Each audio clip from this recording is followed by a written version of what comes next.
Hello friends, welcome back to our YouTube channel Bodhisattva PCS। आरंभ the beginning series का आज छठा दिन है जो हम 67वीं बीपीएससी प्रिलिमिनरी एग्जामिनेशन को टारगेट करके शुरू किए थे।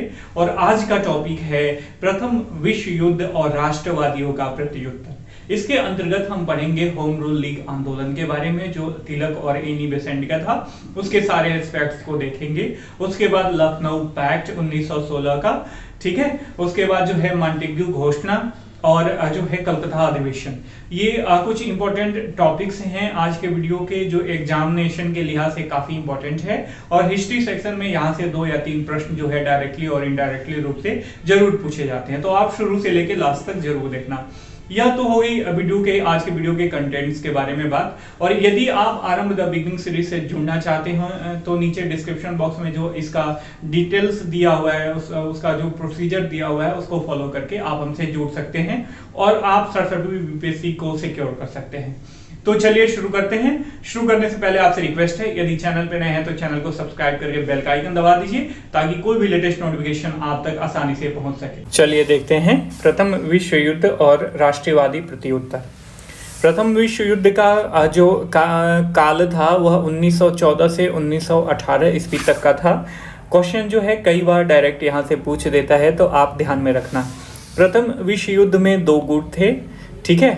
प्रथम गुट में जो थे ये आपका जर्मनी, ऑस्ट्रिया, इटली और तुर्की जो था शामिल था, जबकि दूसरे गुट में फ्रांस, रूस और इंग्लैंड शामिल था, ठीक है। अब चूंकि उस समय जो है भारत जो है इंग्लैंड का उपनिवेश था, तो यदि इंग्लैंड युद्ध में शामिल हुआ तो इसका साक्षात प्रभाव जो है भारत पर भी पड़ने वाला था। यहाँ की सैनिकों का इन्वॉल्वमेंट, ठीक है, आर्थिक, सामाजिक और राजनीतिक कारण जो है भारत पे जरूर पड़ा प्रथम विश्व युद्ध का, ठीक है। अब देखिए इंग्लैंड जो है प्रथम विश्व युद्ध में शामिल होता है और जैसा कि मैंने पहले बताया कि जो भी उस समय के राष्ट्रवादी थे उसमें 3 धड़े में विभाजित थे, ठीक है। एक उदारवादी धड़ा था, एक उग्रवादियों का और तीसरा जो है क्रांतिकारियों का था, ठीक है।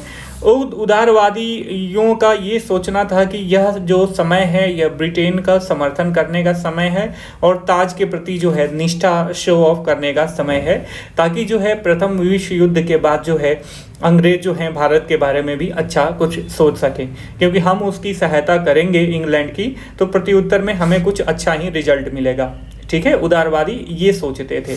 वहीं उग्रवादी भी ब्रिटेन का समर्थन करने की बात कही थी, जिसमें से तिलक थे, और इनका भी सोचना उदारवादियों के जैसे ही था कि जब प्रथम विश्व युद्ध खत्म हो जाएगा उसके बाद जो है ये भारत के बारे में, इंग्लैंड जो है भारत के बारे में अच्छा सोचेगा। लेकिन क्रांतिकारियों का जो धड़ा था ये सोचते थे कि ब्रिटेन के विरुद्ध जो है क्रांतिकारी गतिविधियों के संचालन का जो है यही सही समय है, ठीक है। क्योंकि ब्रिटेन को हम डबल फ्रंट पे लड़ाएं। एक तो यह प्रथम विश्व युद्ध, फर्स्ट वर्ल्ड वार जो है यह लड़ रहा है, और दूसरा जो है भारत में क्रांतिकारी गतिविधियों को यदि तेज कर दिया जाए तो यहाँ भी उसको ध्यान देना पड़ेगा। और चूंकि इंग्लैंड इस समय कमज़ोर है तो उस पे जो है प्रहार करने का यही सही समय है, ठीक है। तो आपने जान लिया कि प्रथम विश्व युद्ध को लेके जो है उदारवादी, उग्रवादी जिसमें तिलक भी शामिल थे और क्रांतिकारी ये क्या अलग अलग सोचते थे, ठीक है। अब देखिए लेकिन होता क्या है कि जो लोग इंग्लैंड का समर्थन कर रहे थे, चाहे वह उदारवादी हो या उग्रवादी हो, उनका जो है यह जो भ्रम था कि प्रथम विश्व युद्ध के बाद जो है इंग्लैंड भारत की सहायता करेगा और उसके स्वशासन के बारे में सोचेगा, इनको निराशा हाथ लगी और इनका भ्रम टूट गया। क्योंकि ये देखते हैं आगे चल के कि ब्रिटेन जो है युद्ध में अपने उपनिवेशों और हितों की रक्षा कर रहा था, ठीक है। केवल इसके लिए था जिससे इनको उपनिवेशों को जो भी उपनिवेश थे उस समय ब्रिटेन के, चाहे भारत हो या कोई अन्य देश हो, किसी का हित नहीं होने वाला था, ठीक है। तो इसको लेके जो है इनका जो है इंग्लैंड के प्रति जो भी आशा थी वह आशा टूट गई और भारतीयों को निराशा हाथ लगी। अब इसके प्रति उत्तर में आंदोलन शुरू होता है, होम रूल लीग आंदोलन। ठीक है, जिसका नेतृत्व आप जानते होंगे कि आपने मेन नाम पढ़ा होगा बाल गंगाधर तिलक और एनी बेसेंट का, लेकिन और नेता भी इसमें इन्वॉल्व थे, GS Khaparde, sir S Subramaniam Iyer, Joseph Baptista और मोहम्मद अली तथा अन्य। ये कुछ महत्वपूर्ण नेताएं हैं होम रूल लीग आंदोलन से संबंधित, तो इनका आप नाम याद रखना, क्योंकि यदि मान लीजिए क्वेश्चन यहाँ से इस तरीके से पूछता है कि होम रूल लीग आंदोलन में कौन कौन से शामिल थे, बाल गंगाधर तिलक, एनी बेसेंट और नीचे कोई तीसरा ऑप्शन दे देता है, मान लीजिए कि दोनों, नीचे किसी और का नाम दे देता है जैसे जीएस कपारदे, और आप दोनों का ऑप्शन मार देते हो ए और बी का, एनी बेसेंट और तिलक का, लेकिन जीएस कपारदे भी थे, किसी ना किसी तरीके से इस आंदोलन में इन्वॉल्व थे। तो आपको जो है कभी भी पढ़ाई करते वक्त जो है आपका ऑब्जर्वेशन जो है कम नहीं पड़ना चाहिए, ठीक है, चीज़ों को ऑब्जर्व करो और वैसे याद रखोगे ना तो आपको समझ में भी आएगा और फैक्ट्स भी ज़्यादा दिन तक याद रहेगा। तो होम रूल लीग आंदोलन जो है प्रथम विश्व युद्ध के प्रत्युत्तर में जब चालू हुआ था तो उसके नेतृत्व के बारे में हमने देखा, ठीक है। अब देख लेते हैं कि आखिर क्या था, क्यों मतलब होम रूल लीग आंदोलन शुरू हुआ। तो देखिए, होम रूल लीग आंदोलन में जो भी नेता थे उनका मानना यह था कि स्वशासन की मांग के लिए पूरे वर्ष कार्य करने वाला एक राष्ट्रीय गठबंधन होना चाहिए, एक राष्ट्रीय संगठन होना चाहिए जो पूरे वर्ष जो है स्वशासन की मांग करे। ये नहीं कि वर्ष के कुछ समय में हम स्वशासन की मांग करें और कुछ जो है अंग्रेजों के द्वारा कुछ पक्ष पोषण हो जाए हमारा, उसके बाद हम शांत पड़ जाए, ऐसा नहीं था। वो ये सोचते थे कि पूरे साल जो है स्वशासन की मांग को लेके कार्य करने वाला एक राष्ट्रीय गठबंधन या संगठन होना चाहिए, ठीक है। तो हमने ये जाना कि होम रूल लीग आंदोलन का नेतृत्व और उसके स्थापना के पीछे का कारण। इसमें कुछ नोट है जो आपको याद करना चाहिए। देखिए, प्रथम विश्व युद्ध के, यहाँ से क्वेश्चन डायरेक्ट पूछता है, प्रथम विश्व युद्ध के समय जो है भारत का वायसराय लॉर्ड हार्डिंग था, ठीक है। दिसंबर 1914 में कांग्रेस का अधिवेशन, 1914 क्या है, ये प्रथम विश्व युद्ध का जो है काल है, ठीक है। कांग्रेस का अधिवेशन जिसका स्थान मद्रास था, इसकी अध्यक्षता भूपेंद्र नाथ बसु ने किया था और इस अधिवेशन में मद्रास का गवर्नर लॉर्ड पेंटलैंड जो है उपस्थित था। कांग्रेस के इतिहास में यह जो है प्रथम अवसर था कि कोई गवर्नर उपस्थित रहे, ठीक है। तो क्वेश्चन यदि यहाँ से इस तरीके से पूछता है कि कांग्रेस के किस अधिवेशन में स्थानीय गवर्नर उपस्थित था, तो मद्रास के अधिवेशन में जो दिसंबर 1914 में हुआ था और जिसकी अध्यक्षता जो है भूपेंद्र नाथ बसु ने किया था, ठीक है फ्रेंड। अब देख लेते हैं होम रूल आंदोलन जो था उसमें तिलक और एनी बेसेंट का क्या क्या योगदान था, ठीक है। होम रूल लीग आंदोलन जो है दो के द्वारा शुरू किया गया, एक तिलक थे और दूसरा एनी बेसेंट, ठीक है। तिलक वाले का देख लेते हैं। देखिए, दोनों का कंपैरिजन करते चलते हैं ताकि आपको जो है कन्फ्यूजन ना हो। होम रूल लीग आंदोलन तिलक के द्वारा स्थापना जो है अप्रैल 1916 में किया गया था, जबकि एनी बेसेंट का जो पार्ट था उसकी स्थापना जो है सितंबर 1916 में की गई थी, ठीक है। तो यदि कार्यकाल पूछे, ऐसा कहे कि निम्न में से कौन सा वाक्य जो है सही है, और ऐसे कहते कि एनी बेसेंट के द्वारा होम रूल लीग आंदोलन की स्थापना जो है तिलक के पहले की गई थी, तो यह सेंटेंस गलत होगा, क्योंकि तिलक वाला जो पार्ट था इसकी स्थापना अप्रैल 1916 में की गई थी, जबकि एनी बेसेंट के द्वारा सितंबर 1916 में करा गया था, ठीक है। इनमें जो है कार्य क्षेत्र का जो है कोलैप्स ना हो, कार्य क्षेत्र कोलैप्स ना हो, विचारधाराएं कोलैप्स ना हो, ज़्यादा नेताएं कोलैप्स ना हो, उनका उद्देश्य कोलैप्स ना हो, ठीक है। उसको लेके एक ये निर्धारित किया गया कि पूरे भारत में जो है कार्य क्षेत्र को बांट लिया जाए। तो तिलक के होम रूल लीग आंदोलन का कार्यक्षेत्र महाराष्ट्र और कर्नाटक था, जबकि एनी बेसेंट का मद्रास और तमिलनाडु था, ठीक है। तिलक वाले होम रूल लीग का जो मुख्यालय था वह बेलगांव जो कि कर्नाटक में था, ठीक है, और इसका स्वरूप जो था सीमित था। वहीं एनी बेसेंट के मुख्यालय का जो होम रूल लीग आंदोलन का मुख्यालय था वह अडयार जो कि मद्रास में था, और इसका स्वरूप जो है अखिल भारतीय स्वरूप था, ठीक है। तिलक वाले होम रूल लीग की अध्यक्षता जो है एनसी केलकर और जोसेफ बैप्टिस्टा कर रहे थे, जबकि एनी बेसेंट का सचिव जो थे वह जॉर्ज अरुंडेल थे, ठीक है। तिलक वाले का उद्देश्य था स्वराज, स्वराज हमारा जन्मसिद्ध अधिकार है, जबकि एनी बेसेंट का उद्देश्य था स्वशासन की स्थापना। तो देखिए ये स्वराज्य और यहाँ पे स्वशासन, ठीक है, ये ध्यान में रखिएगा। तिलक ने होम रूल लीग का प्रचार प्रसार किया मराठा और केसरी पत्रिका के द्वारा। आप नीचे कमेंट करके बताओ, पिछले क्लास में मैं बता चुका हूँ कि मराठा का लैंग्वेज क्या था और केसरी का लैंग्वेज क्या था, ठीक है। जबकि वहीं एनी बेसेंट ने प्रचार किया कॉमनवेल्थ और न्यू इंडिया से, ठीक है। तो ये कुछ important fact home rule league आंदोलन के बारे में तिलक और एनी बेसेंट का जो मैंने साथ में कंपैरिजन करके आपको बता दिया, ताकि आपको कन्फ्यूजन ना हो, ठीक है। अब देख लेते हैं, चूंकि यह राष्ट्रवादियों के द्वारा किया गया प्रयास था, तो इसको लेके जो है सरकारी रुख तो कुछ ना कुछ होगा ही ना। तो सरकारी रुख देख लेते हैं, ठीक है। लीग के प्रति सरकारी रुख, ठीक है। इसमें जो है समर्थकों पर जो है कड़ी कार्रवाई की जाती है सरकार के द्वारा, और लीग के कार्यक्रमों को रोकने के लिए दमन का भी सहारा लिया जाता है, जिससे होम रूल लीग आंदोलन को जो है कहीं ना कहीं सप्रेस करने में अंततोगत्वा कांग्रेस माफ कीजिएगा अंग्रेज जो है सफल भी हो जाते हैं। आगे चल के आंदोलन जो है धीमा पड़ जाता है। इसका क्या कारण था? प्रभावी संगठन का अभाव था। एक तो आप देख लिए कि ये यदि एकत्रित रह के काम करते, तिलक और एनी बेसेंट एक साथ मिलके एक ही होम रूल आंदोलन चलाते पूरे देश में, तो ये ज़्यादा जो है संगठित होता और ज़्यादा जो है लक्ष्य या रिजल्ट ओरिएंटेड होता, ठीक है। तो इसमें कहीं ना कहीं आपको प्रभावी संगठन का अभाव दिख जाता है। फिर 1917-1918 ईस्वी में जो है सांप्रदायिक दंगे होते हैं, जिसका कुप्रभाव आंदोलन पर भी पड़ता है। कैसे पड़ेगा? जब सांप्रदायिक आंदोलन होगा तो हिंदू मुस्लिम जो है एक साथ मिलके जो है होम रूल लीग आंदोलन में जो है भाग नहीं ले सकते हैं, यहीं पे एकता खत्म हो गई, तो इसका प्रभाव भी आंदोलन पे पड़ा, ठीक है।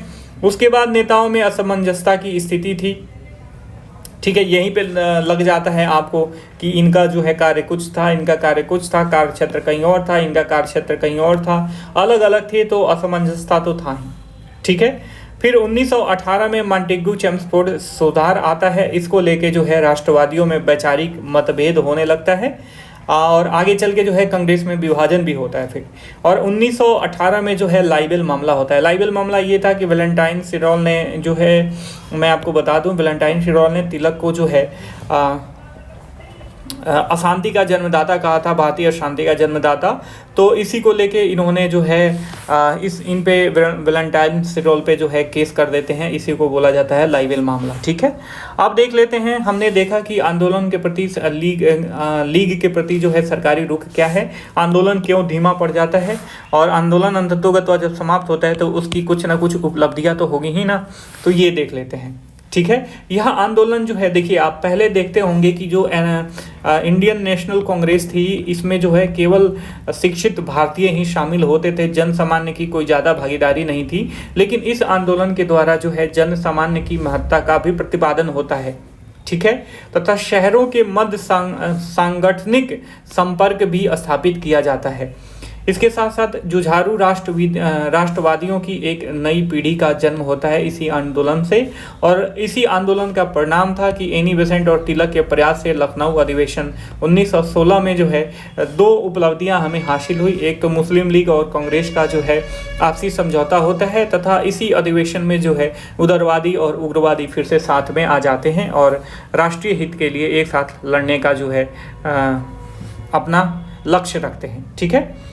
तो हम देख लेते हैं अब लखनऊ समझौता जो 1916 ईस्वी में हुआ था, ठीक है। लखनऊ समझौता अधिवेशन 1916 ईस्वी, इसकी अध्यक्षता जो है अंबिका चरण मजमूदार ने किया था। तो इसमें क्या होता है, अतिवादियों का कांग्रेस में पुनः प्रवेश होता है तथा कांग्रेस प्लस मुस्लिम लीग का समझौता होता है। लखनऊ अधिवेशन 1916, तो कांग्रेस और मुस्लिम लीग का समझौता कब हुआ, तो आपको पता होना चाहिए 1916 ईस्वी में, ठीक है फ्रेंड्स। आगे बढ़ते हैं। तो देखिए, अब यहाँ पे कोई पूछे कि आपसे कहे कि कांग्रेस और मुस्लिम लीग का समझौता क्यों हुआ, आखिर क्यों हुआ, क्यों मुस्लिम्स जो है जब कांग्रेस से दूर भाग रहे थे तो ऐसी क्या उनकी मजबूरियाँ थी और उन्होंने क्या देखा कि कांग्रेस के साथ आ गए और 1916 में लखनऊ पैक्ट हुआ। तो इसके कुछ कारण थे जो देख लेते हैं।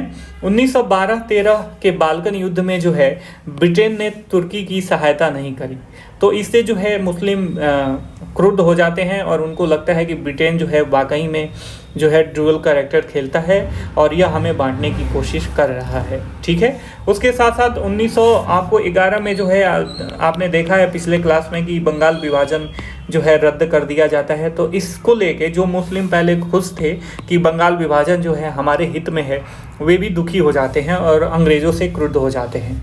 फिर अगला कारण था अंग्रेज़ों के द्वारा AMU अलीगढ़ मुस्लिम यूनिवर्सिटी की स्थापना में जो है सरकारी सहायता से इनकार कर दिया जाता है। इससे भी जो है कहीं ना कहीं मुस्लिम जो भावनाएं थी वो उनको ठेस पहुंचता है। और इसका अन्य मुख्य कारण था प्रथम विश्व युद्ध में सरकारी दमन, जिसको लेके युवा मुसलमानों के मन में भय हो गया था।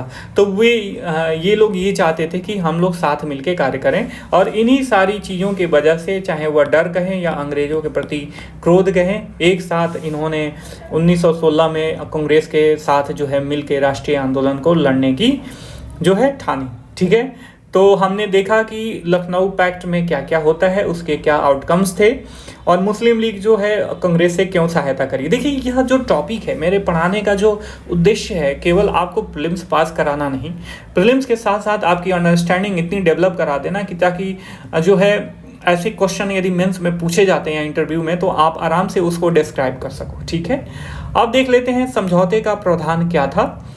देखिए, लखनऊ पैक्ट में दो चीज़ें उभर के आती हैं मुख्यतः। एक तो कांग्रेस के द्वारा उत्तरदायी शासन की मांग को लीग ने स्वीकार कर लिया। ठीक है, और दूसरा ये होता है कि कांग्रेस ने जो है मुस्लिम लीग की मुसलमानों के लिए पृथक निर्वाचन व्यवस्था की मांग को भी स्वीकार कर लिया।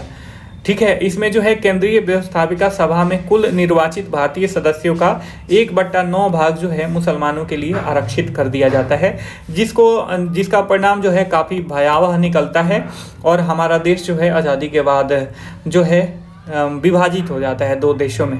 ठीक है, देश का विभाजन का कारण भी यह मुख्यतः यही था, क्योंकि इस पैक्ट में जो है कांग्रेस ने कहीं ना कहीं जो है सांप्रदायिक निर्वाचन व्यवस्था की मांग को स्वीकार कर के जो 2 देशों के बनने की बात की जा रही थी उसको हवा दे दी। ठीक है, इस लखनऊ पैक्ट का जो है मदन मोहन मालवीय ने काफ़ी विरोध किया था। आपको ध्यान में रखना चाहिए, कोई क्वेश्चन पूछे लखनऊ पैक्ट का किसने विरोध किया था, तो उसमें प्रमुख नाम आपका मदन मोहन मालवीय है। ठीक है, अब समझौते की समालोचना कर लेते हैं, जो कि मैंने पहले ही बता दिया, लेकिन एक टॉपिक में इसलिए इसको समाहित कर दिया हूँ अंडरलाइन करके, ताकि आपको जो है आसानी से समझ में आ जाए। दूरदर्शिता का पूर्णतः अभाव, जैसा कि आपने कांग्रेस में देखा। सांप्रदायिक निर्वाचन क्षेत्र को जो है इन्होंने मंजूरी दे दी, जिससे आगे चल के देश का विभाजन हो जाता है। ठीक है, तो यहाँ तक हमने पढ़ा आपके लखनऊ पैक्ट में मुस्लिम लीग और कांग्रेस का क्यों समझौता होता है, और समझौते का क्या क्या प्रावधान था, और समझौते का विरोध किसने किया, समझौते की समालोचना देखी। अब मॉन्टेग्यू घोषणा देख लेते हैं, जो 1917 में हुआ था, अगस्त 1917। उस समय के भारत सचिव थे ये मॉन्टेग्यू। चेम्सफोर्ड रिपोर्ट आने से की पहले की घटना है, ध्यान में रखिएगा। भारत सचिव थे एडविन मॉन्टेग्यू। इनके द्वारा जो है अगस्त 1917 में यह घोषणा की इन्होंने कि ब्रिटिश सरकार भारत में उत्तरदायी सरकार स्थापित करने के उद्देश्य से धीरे धीरे स्वशासित संस्थाओं की स्थापना करना चाहती है। ठीक है, तो आपने देखा कि 1917 में कहीं ना कहीं अंग्रेज जो है इन्होंने यह स्वीकार किया कि हम धीरे धीरे भारत को स्वशासन देने के संबंध में आगे कार्य करेंगे। यह उपलब्धि जो है स्वशासन की मांग की उपलब्धि जो है महत्वपूर्ण उपलब्धि थी, जो हमारे राष्ट्रवादी करते आ रहे थे। तिलक ने, लेकिन देखिए अब इसमें आप ये देख रहे हो, इस सबसे महत्वपूर्ण बात, जब आप देखो ना किसी भी टॉपिक को, तो थोड़ा सा माइन्यूट देखो, जो कि मैं हमेशा कहते आ रहा हूँ। अब वो क्या माइन्यूट है मैं आपको बता रहा हूँ, रुक जाइए। सबसे पहली बात कि आपने यहाँ पे देखा कि धीरे धीरे स्वशासन की संस्थाओं की स्थापना करना चाहती है, लेकिन इसमें समय निर्धारित नहीं है। क्या समय निर्धारित नहीं है कि कितने साल में, 1 साल, 2 साल, 20 साल, 10 साल, कितने साल में। ठीक है, इसीलिए जो है चूंकि इसमें समय निर्धारित नहीं था, बाल गंगाधर तिलक जी ने इस घोषणा को सूर्य विहीन उषा काल की संज्ञा दी थी। क्वेश्चन बीपीएससी में कोटेशन बहुत पूछता है, तो आप चूंकि यह एनसीईआरटी और जो है स्पेक्ट्रम का निचोड़ है, तो आप ध्यान में रखना कोटेशन जो है काफ़ी इंपॉर्टेंट है। ठीक है, कोटेशन पूछा जाता है, तो इसमें मैंने कोटेशन भी शामिल किया है जो इंपॉर्टेंट है एग्जाम के लिहाज से। तो आपसे कोई पूछे कि मॉन्टेग्यू घोषणा कब हुई थी, तो 1917 में हुई थी, अगस्त 1917 में। इसको सूर्य विहीन उषा काल की संज्ञा किसने दी थी, तो तिलक ने दी थी। ठीक है, लेकिन वहीं पे चूंकि तिलक उग्रवादी थे, आपको ध्यान में रखना चाहिए, वहीं उदारवादियों ने इस घोषणा को भारत का मैग्ना कार्टा कहा था। ठीक है, तो आप देख रहे हो ना, उग्रवादी और उदारवादियों में फिर से वैचारिक मतभेद हो जाता है इस घोषणा को लेके, और कांग्रेस का दूसरा विभाजन भी हो जाता है। अब देख लेते हैं कांग्रेस का कलकत्ता अधिवेशन जो 1917 ईस्वी, दिसंबर 1917 ईस्वी में हुआ था। तो देखिए 1917 ईस्वी में कलकत्ता अधिवेशन होता है कांग्रेस का। इसकी अध्यक्षता एनी बेसेंट ने करी थी, और यह कांग्रेस की अध्यक्ष बनने वाली प्रथम महिला है। यहाँ पे ह्यूमन एरर का चांस है, तो आप एक चीज़ ध्यान में रखना जो मैं बताने वाला हूँ।